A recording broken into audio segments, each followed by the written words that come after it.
এই ছোট্ট সবুজ দেশটার নাম বাংলাদেশ।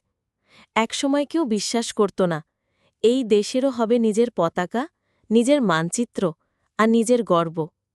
১৯৭১ নিরস্ত্র মানুষ বুকের রক্ত দিয়ে ছিনিয়ে এনেছিল স্বাধীনতা।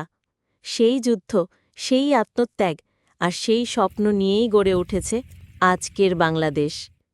আজ যখন কেউ বলে বাংলাদেশ পিছিয়ে আছে, তখন আমরা বলি, তুমি হয়তো দেখোনি কিভাবে একজন রিকশাওয়ালা নিজের মেয়েকে ডাক্তার বানায়। তুমি হয়তো জানো না একজন গার্মেন্টস কর্মীর হাত ধরে চলে গেছে কোটি কোটি ডলার রপ্তানি। তুমি বুঝতে পারো না একজন মেয়ে যখন এভারেস্ট জয় করে, তখন একটা পুরো জাতিই উচ্চতায় উঠে যায়। বাংলাদেশ মানে শুধু নদী নয়, গ্রাম নয়, কষ্ট নয়। বাংলাদেশ মানে সম্ভাবনা। বাংলাদেশ মানে লড়াই করে টিকে থাকা। বাংলাদেশ মানে মাথা উঁচু করে বাঁচা।